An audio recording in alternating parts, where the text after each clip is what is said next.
Let's start with the banking technology industry itself. This is an industry that is poised for a huge, massive change. And the number of companies that are serving this right now, be it a Fiserv or a Temenos or a Misys and so on.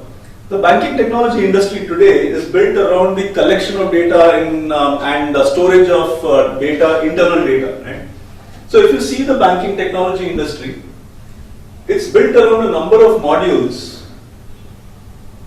each built with the purpose to serving a business end user to collect data and to store that data.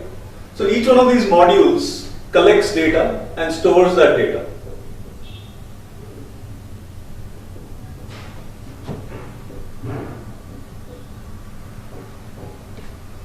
Now, while this does a very, very good job at collecting this data, the industry really is looking for real-time analysis of massive amounts of data, both your internal data as well as external data.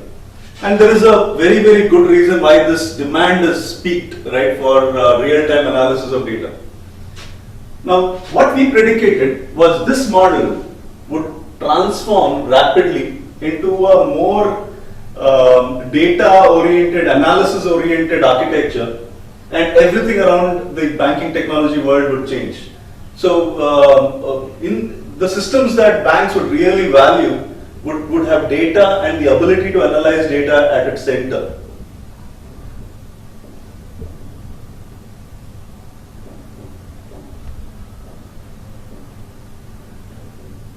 And everything else would be built around it. The ability to capture data would all be built around how do you analyze that data, right? So everything, be it your ATMs, be it your CRM systems, be it your accounting systems, everything, workflow systems, would all be built around capturing a unified data source, which would also have the ability to merge external data and the ability to analyze the data in real time. Now the industry itself, and when we started in 2006 and 5-6 years into the future, is going through a massive transformation. And the transformation is driven by data and the ability to analyze in real time again. Right? So the way we see the industry and the way the industry is reshaping itself is interesting in its own way.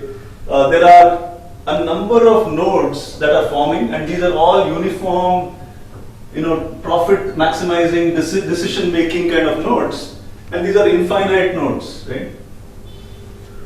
They are serving the banking needs of individuals, SMEs, corporations, the financial services needs, investment needs of various entities, spread globally and operating in a uniform way, right? Only function, profit maximization. Obviously,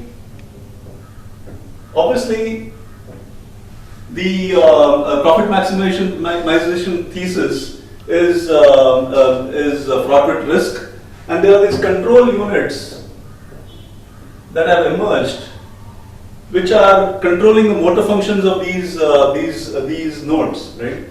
And these are the risk mitigators or the governors that are built in, much like the cerebellum of the human brain. Further to this, there is a global control unit, much like the cerebrum of the brain, which is governing the entire universe, governing the financial services industry, which is a global regulator, right? So the regulator does framework-related changes, the risk mitigator does policy-related changes and governs the entire ecosystem within it. And each one of the nodes is about managing the profit, maximizing the profit, and more of these nodes being created and uniformly being created. Now, if these nodes have to take decisions on real time, and if these cerebellums and cerebrums have to govern, they need massive amounts of data, and they need the ability to analyze this in real time.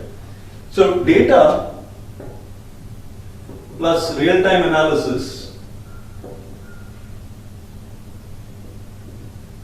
is at the center of this universe. This universe gets built on this need, and the banking technology industry is going to it has to serve this need, and which is where we come in.